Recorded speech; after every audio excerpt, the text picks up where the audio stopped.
Coffee with Coker is a healthcare business podcast from the Coker Group that focuses on solutions to help healthcare organizations effectively navigate the changing healthcare industry landscape. Welcome to another episode of Coffee with Coker. We want to thank everybody for tuning in, and we have joining with me today two Coker senior consultants on our team here based on their work in compensation and working with hospitals and health systems and groups on physician compensation. That's exactly what we want to talk about again, as we've done in the past. So I have joining me Justin Chamblee and Alex Kirkland. We're kind of highlighting a presentation that Justin and a couple of others recently gave on pandemics and policy changes and the impact on value-based models that we're seeing today, but in particularly going forward. So before we dive into Justin and Alex's conversation, I did want to just, again, thank everybody for listening. Also remind everybody this episode, along with all of our episodes, can be found on our website, coffeewithcoker.com. You can subscribe there, as well as on all the standard podcast applications, and so that you can be notified whenever we have new episodes come out, as well as all of our other content that goes out weekly, whether it's articles, white papers, blogs, podcasts, etc. So you can follow us there. Again, that's coffeewithcoker.com, as well as on Twitter and LinkedIn. So with that out of the way, let's jump right in. And Justin, maybe I'll let you kick us off.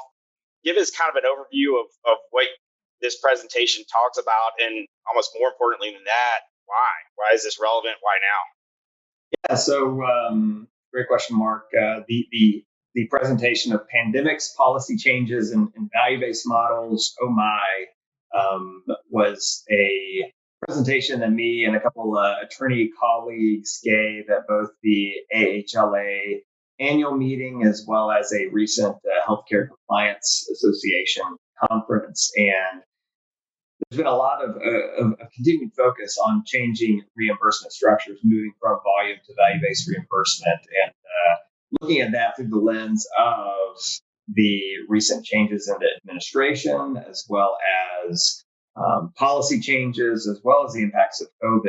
Just made sense, and so both sessions were action-packed and lots of great conversation. So I know you guys in the presentation did kind of looking back how we got here, some of the key fundamental elements of value-based reimbursement. But as we think about today, as we're, after now a year, as we record this, over a year from when COVID-19 really hit us hard, and not just where we're at today, but looking ahead into the future, what do you think as far as what's new in the realm of value-based reimbursement?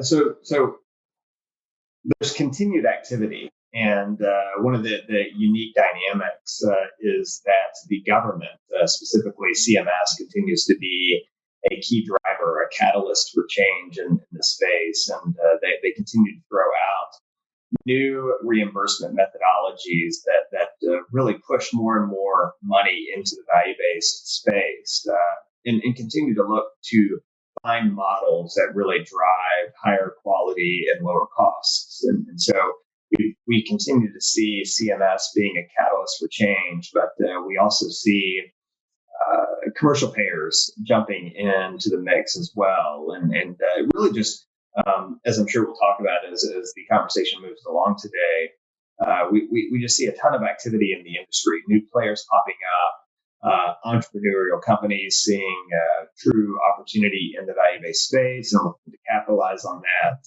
So just a lot of activity in various buckets that are contributing to the growth in the space. Alex, I don't know if you want to add anything to that. I think one of the more revolutionary things that CMS has done recently is they've put out their direct contracting entity model, where you can contract directly with Medicare for your population. And that to me is a really progressive concept. And as Justin said, they're kind of setting the tone.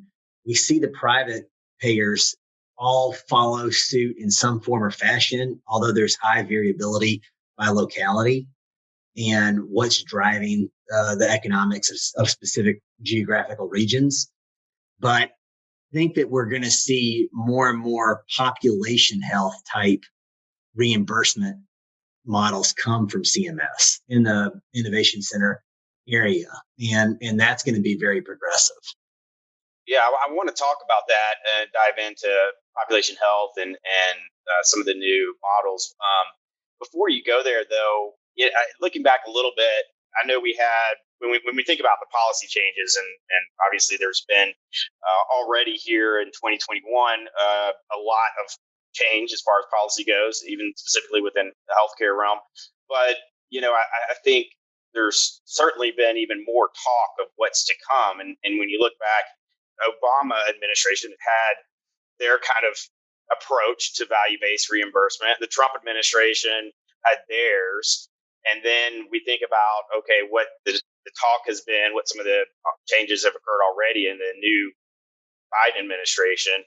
Any thoughts there looking forward policy-wise? So I guess looking back first and then looking forward, I mean, as you mentioned, both the Obama and Trump administrations really had a key focus on moving towards value from volume. Of course, they went about it in different ways, but both of them really marched to that drum, trying to further move payment for services to be tied to value. And so we saw that in both administrations. I don't see that changing with the Biden administration. I think they will go about it in their own unique way, but I think that push towards value-based reimbursement will continue. Some of the early things that we've seen the Biden administration do, of course, are first trying to tackle the pandemic and its impact on care. And so we've seen a lot of steps moving to address that through vaccine distributions, other things specifically tied to the pandemic. And then outside of that, we've really seen a lot of focus on the availability of coverage. So opening up the insurance exchanges on a special basis to allow for people to access coverage and other dynamics such as that just are quickly allowing for availability and affordability of healthcare coverage. And I think we will continue to see broader pushes into value-based reimbursement and sort of their take on that as time goes by. Healthcare is so politicized in so many different ways, but I think it's more so on the coverage or reform aspect of it. Who has access to healthcare and the viewpoints for that? So as Justin mentioned, I think that there will be the continued push to expand that coverage under the Biden administration. But what is a neutral viewpoint that that has received bipartisan support is that as a percentage of GDP, healthcare costs have continued to escalate year over year for the past decades. It's continued to inch up. Over the past 5 years, we've seen it hit 17%, trying to inch towards 18%. But I think that everyone on both sides of the aisle recognizes that the fee-for-service reimbursement structure has driven a lot of this excess utilization, and value-based models are a way to try to curb some of that. And so I think that no matter which party has power, we're going to see a push towards value-based reimbursement to help bend that cost curve. Now, as Justin mentioned, different administrations are going to go about it different ways, but I think that we're going to continue to see a push towards these value-based reimbursement measures. And we're going to see some pretty progressive models come out in the coming years, I believe. Much of that, and Justin, you were kind of starting to allude to this a little bit, but how much of this has been spawned or maybe fast-tracked because of the pandemic? Or maybe I should just ask, what has the pandemic done to further on the value-based model? It's a great question.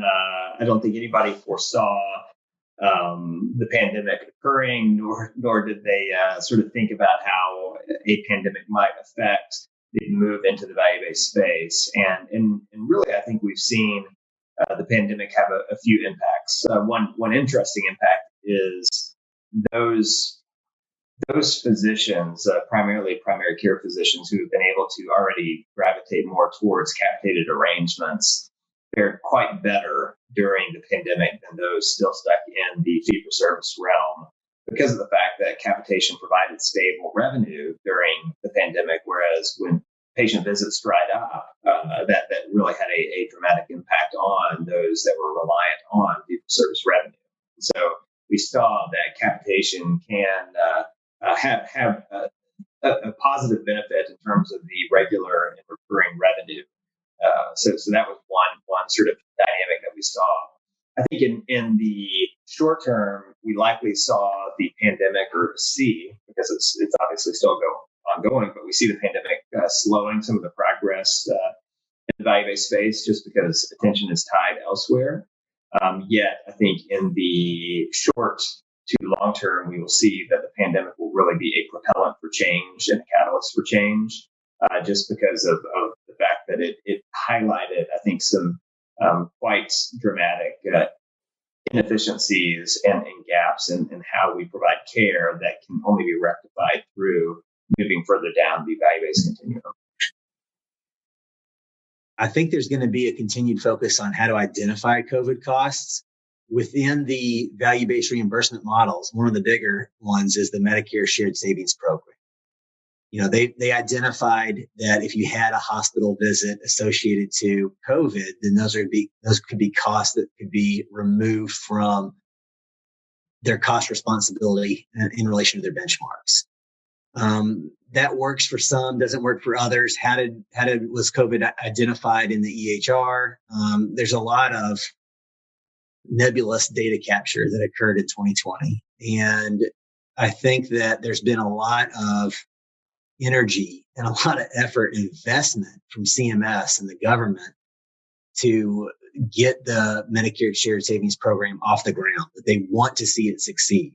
And so they're going to be considerate of these lobbying groups that are promoting, how are we going to identify COVID spend in this way and that way, and identify ways that they're not necessarily penalized for that. They're going to try to find ways to help it continue to succeed. They don't want people dropping out of the Medicare Shared Savings Program. In fact, they want to incentivize additional participation, but they've got to balance that because since its inception, there's been an upside-only path within that Medicare Shared Savings Program. I think that we're going to see more and more incentive to take on risk. How do you take on that downside risk as opposed to just the no regrets upside-only play? And so we'll see a balance of how they think about that, how COVID influences it. But that's one of the bigger areas that I see the Biden administration kind of tackling. As Justin mentioned in the onset, COVID's at the forefront of their minds, and how they're going to identify that spend in some of these value-based reimbursement models will be key. Yeah, sure. What are your thoughts as far as the timeline for that correction or that balance, as you said? Is that a 2021 balance shift, or is that the next 4 or 5 years type thing? They have a lot of attention focused on it right now. And so we'll see some focus in that area. And like we've seen in the value-based space, it will just continue to evolve as the years progress. Sure. By the way, I should mention, just for people listening, we're really grazing the topic from a high level here. So if folks are interested in the more detailed information that was included in the original presentation, for instance, all the information on the direct impact COVID-19 has had on value-based models and that evolution, there's a lot there. So again, we're kind of skimming the surface here, and if anybody would like more information, they should definitely reach out to us, because we'd be happy to have further discussion and share that. One of the things that I'm curious, as you guys are talking, and Justin, you kind of alluded to this a little bit, but as far as the catalyst that's really driving the shift in value-based reimbursement, you mentioned the commercial payers are getting more on board, but is it more CMS driving the show here, or commercial payers driving it like they have in many other things in the past, or is it a balance? What are your thoughts? I think this is a unique space where we truly see the government being the catalyst for innovation. Others may disagree with me on this front, but when I think about what we've seen over the last 10 years or so, I really think it has been CMS that has been driving change forward. And the numbers really play this out. If you look right now at Medicare participants and beneficiaries. Really only a third of Medicare beneficiaries are in a traditional fee-for-service model, and 2/3 are in ACO or Medicare managed care models, which is much greater than what we would see in the commercial realm. If you look at other stats and look at data that is published by some other parties, specifically the Healthcare Payment Learning and Action Network, they publish some data that really classifies reimbursement into 4 categories. Category 1 being just straight fee-for-service with no link to quality and value. Category 2 being fee-for-service with a link to quality and value. Category 3 being some kind of upside opportunity or value-based opportunity built on top of fee-for-service infrastructure. And then category 4 being truly risk-based population health management payment. What you see is in the commercial space, really only about 10.6% of reimbursement has true downside risk, which I would say, truly qualifies as value-based reimbursement, meaning there's upside opportunity and downside risk. And when you compare that to what you see in the Medicare setting, the numbers are much greater, meaning Medicare is pushing 18.2% in traditional Medicare, 24.3% in Medicare Advantage. And so, the numbers of true dollars tied to at-risk reimbursement with downside risk is much greater in the governmental space, which I just don't think you see in other realms as much. Yeah. Alex, I want to get back to something you had started to talk about, in addition to some of the things going on in population health. But what are some of the new models that are either being implemented or at least being proposed as it relates to value-based models? Well, the direct contracting entities where you can contract directly with Medicare, I think that's one of the more progressive ones. And I think we'll see that evolve into population health payments as it relates to specific geographies. It's something that they've been exploring already. And so I think that's on the horizon. Medicaid managed care organizations are doing the same thing in that regard. And I think that we will see a lot of movement in areas that indirectly impact value-based care. Telehealth, due to the pandemic, saw a huge shift. And I think that we're not going to turn back from that. There's going to be a dedicated telehealth strategy within organizations. But beyond that, I think that we'll expect to see some dedicated digital health strategies. How are healthcare organizations going to respond to that? In a lot of ways, we're going to see private enterprise, innovate in that area. How will CMS, how will healthcare entities, how will the payers respond to that? But I think that we're going to see a lot of activity in the digital strategy space as it relates to monitoring patients and tracking metrics. And from that, I think that we'll see some new, pretty progressive models evolve from that space. Yeah, which I imagine is something that's kind of happening on the fee-for-service side as well, as far as things with digital health, telehealth, virtual care type reimbursement model or reimbursement trends that we saw with the coding changes that were initiated this year. One of the things that's interesting here, how some of the key players in the industry are influencing this evolution and or expansion of value-based models. Maybe talk about that a little bit as far as what you're seeing in the industry shift-wise. Yeah, I mean, you have the traditional players, meaning CMS and commercial payers that are very active. But what's been unique is the number of what I'll call new entrants popping up. Specifically, if you look at some of the newer entities, Privia Health is one that is top of mind. They actually just went public last week, which shows their push into the value-based space. I mean, their core focus is on helping manage physician organizations and push them more towards value-based reimbursement.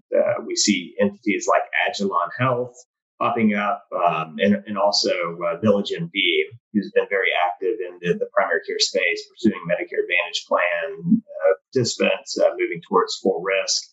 What's really interesting, connecting it back to something Alex mentioned earlier, is when you look at the activity in direct contracting entities, which is one of the newer Medicare models, what you see is, some of the traditional health care players being involved, meaning hospitals, large medical groups. What you also see is a number of these newer entities, meaning Diligent V and Agilon Health, being a number of the 51 direct contracting entities participating in that program. And it's not just Diligent V being one of 51. They actually may have several direct contracting entities. Agilon Health may have several direct contracting entities. And so they represent a decent population of the number of direct contracting entities that are being put into place. And so just once again, that they are being, I wouldn't say disruptive, but they are a new player in the market that's really pushing that value-based reimbursement push forward. Yeah, I would say sounds like disruptive in a good way or in a positive way.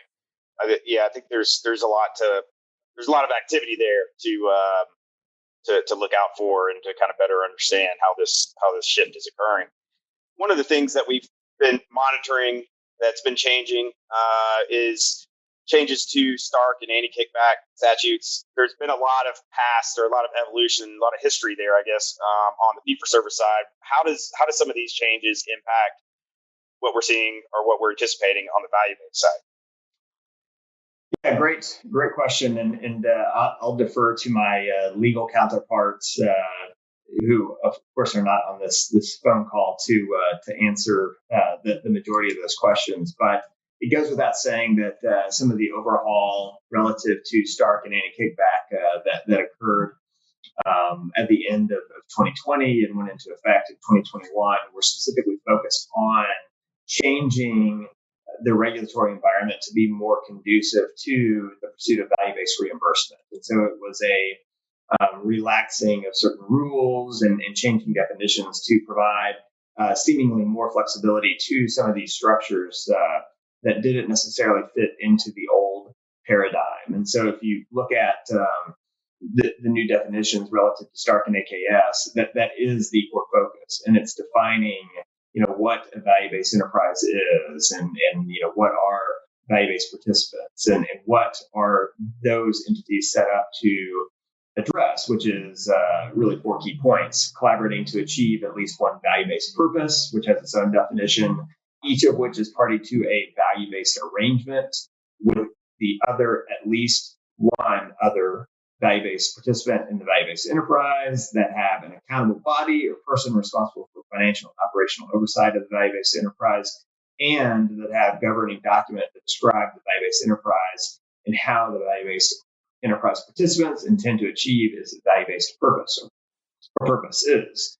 And so lots and lots of definitions tied to this. I think most attorneys would say that the intent is flexibility, but there's a need to see these play out in the real world, because I think in some respects, until we see real life examples of how these new regulations and rule changes start to play out in practicality, it's hard to see truly whether they just made something that was already murky even murkier, or if they truly will start to provide more flexibility as to how organizations will pursue value-based arrangements.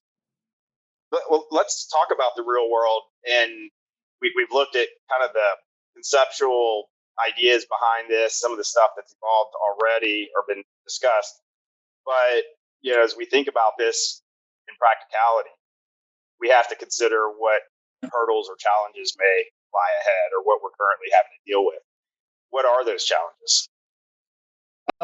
Yeah, great question, and there are a lot. I always think about the shift to value-based reimbursement sounding very good, but in practicality being very, very complicated. And it's because you're taking something that is very important, but has a lot of gray in it in trying to make it actionable.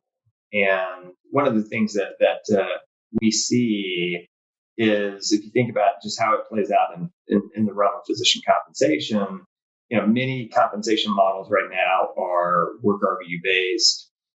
Work RVUs, we could debate whether they're an accurate measure of productivity or not, but a work RVU based compensation structure is pretty objective, meaning you got work RVUs, you have some means of converting those into an economic value, and that's it. And the work RVU values are very well defined. When you think about value-based reimbursement in the context of provider compensation, you take something that is objective and you add just an extreme amount of subjectivity, meaning, what metrics should we focus on? Which ones truly add value? What are the tier structures? Meaning, what constitutes earning and achieving the value-based goals or not? And so it just becomes quite complex. And the other dynamic is, when you're setting quality metrics, you're setting them not only, you're setting them for literally every single specialty that you have represented. So where you can roll out a work RVU based compensation structure that applies universally to your entire medical group, there's a lot more refining and perfecting the quality metrics to each respective specialty. One example, just anecdotally, of the difficulty here is Alex and I are working with a client right now who has really made a strong push to move into the value-based space in their provider compensation arrangements. And they actually set up a separate committee of their compensation committee to focus on setting up and defining the quality metrics. And right now, despite this medical group having 400 plus physicians, they currently have a quality committee of one physician to set all of the metrics for all of the different specialties, because it's so complex and time consuming, they cannot get physicians to sign up. And so it is a problem. And that's just one example. There's so many different examples of challenges that exist. Having the IT infrastructure to support the move, and whether the IT infrastructure can provide the data needed to truly report on the quality metrics. And then another key thing, and then I'll let Alex jump in and maybe share some of his thoughts. But I think one of the key things that we also see is whether there are truly external drivers, meaning we do see Medicare making a push, but in certain markets, commercial payers are really not that active in terms of moving towards value-based reimbursement. So if there are not strong external drivers, there may just not be that strong of a catalyst to go both feet in and truly push towards change. Yeah, I think the most challenging part is just culturally, in making the decision. How invested are you going to be in the decision to move to value-based reimbursement? And I think what we've seen is a lot of organizations put their toe in the water. Here's an upside-only opportunity. We're going to do this, try to cash in on those dollars, take advantage of some dollars that are in front of us. But in order to truly make that shift, it takes a mindset change, that this is how we're going to do things. And in order to make that mind shift change, you've got to have different processes in place. Justin mentioned that example where there's one physician responsible for looking at the metrics across 400 different physicians. That's not tenable. And it's hard work. And what's going to see that change is that, okay, we're going in this direction. Therefore, you have processes to change and get updated, and that this is the direction that we're going in. You put in the right technology, and it's a big cultural shift. It's all things that can be done, but we know in our daily lives there's things that we can do, and then there's things that we should do. And this is one of those. Is that in order to get over that hump, it's going to take true effort and desire to do that. And I think that's going to be spurred by economic incentives, carrots and sticks. As we kind of bring this full circle here, kind of two things here. One, briefly talk about any of the other stuff that both CMS and perhaps commercial payers, some of the stuff they're up to that we haven't talked about. And then two, what's next? I mean, I think that's the best way we can kind of cap it off. What should our listeners and our clients be anticipating coming around the corner next? Maybe I'll start and let Justin kind of bring us in on this. But as far as what's next, I think that a lot of organizations have their toe in the water. There's some access to some of these value-based reimbursement. If nothing else, there is NIPS that, heavy fee-for-service environments are in. And there's a connection to quality-like incentives within reimbursement. And so I think that organizations need to be thinking about how do we align physician compensation with these reimbursement factors. A lot of organizations have done this, have some type of quality component within their compensation plans. This is going to be continued to be promoted. It's not going to go away. We'll see, a continued shift. It'll be gradual in some markets and more progressive in other markets. But I think it's something that's coming that everybody needs to be thinking about in some fashion. And so those that are thinking about it and can have some structure within their compensation plan for how they can address this they'd be well suited to do so. Great points, Alex. The one thing I will highlight is we've talked about sort of the bigger push and the change in value-based models and direct contracting entities and MSSPs.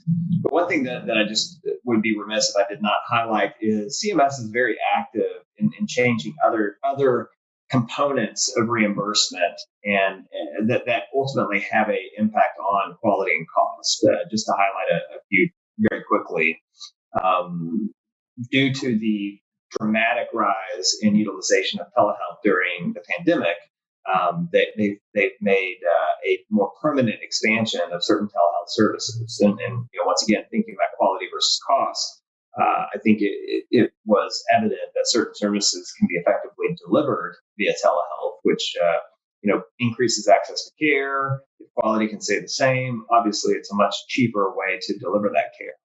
They've also looked at expanding certain advanced practice provider services. They've reduced what CMS calls the inpatient-only list, which is historically services that could only be performed in an inpatient setting. They're reducing that, allowing for more things to be done in an outpatient setting, which can connote lower costs. And then finally, there was a very dramatic change in the value of evaluation and management services that occurred at the onset of 2021, which I think is an indirect push to further recognize cognitive specialties and the value that they provide in the push towards value-based reimbursement and managing patients and patient panels.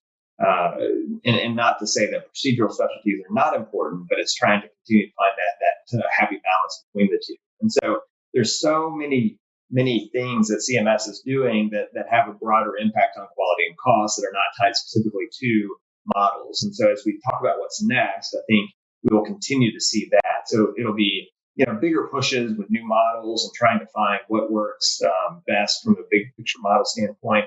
But we'll continue to see these subtle tweaks or not so subtle tweaks that have an impact on increasing quality and lowering costs. And I think the combination of those will continue to make a difference. I heard somebody in a podcast talking about sort of what the grand fix was to addressing the super high costs of healthcare in the United States compared to other similar countries. And really what they harped on, and I think this goes back to my last point, is that it's not one single fix that will correct the issues, but it's a series of small fixes and small tweaks that will continue to have an impact. And so that's really what I think we will continue to see is, CMS-led tweaks, other sort of third-party entrepreneurial tweaks that continue to drive a change in our healthcare market that hopefully, really affects the triple aim of higher quality, lower costs, and a better overall experience.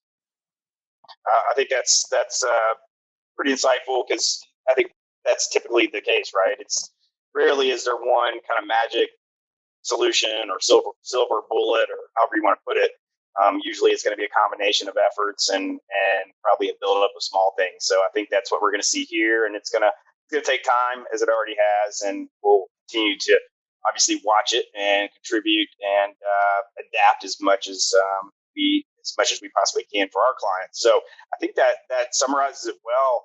I appreciate you guys taking some time to go over this with us today. I just want to remind everybody, again, this was a much more in-depth discussion or presentation. So again, if people are interested in that, they should absolutely feel free to reach out to us. But we'll continue to watch this and monitor it and provide any information, any updates to our audience as they come out. But in the meantime, thank you guys.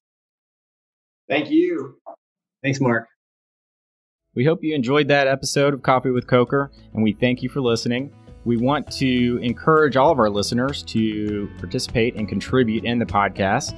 So if you have any questions on any of the things we discussed in this episode, any of the topics that were presented, please feel free to ask us. Also, we welcome your feedback and suggestions. If you have any ideas related to the material we discussed in this episode, or in any episode, please let us know and we'll make sure to incorporate it.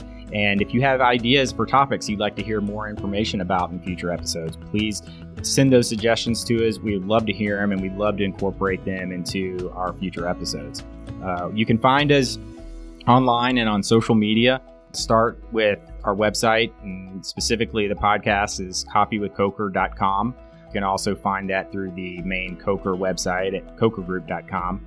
You can also find us on social media, Twitter at Coker Group, and then on LinkedIn, you can search for Coker Group and find our page and the page for some of our team members as well there. So you can find us and reach out to us in a number of places. And then if you want to contact us directly, one of the best ways to do that, email feedback@cokergroup.com. That's feedback@cokergroup.com.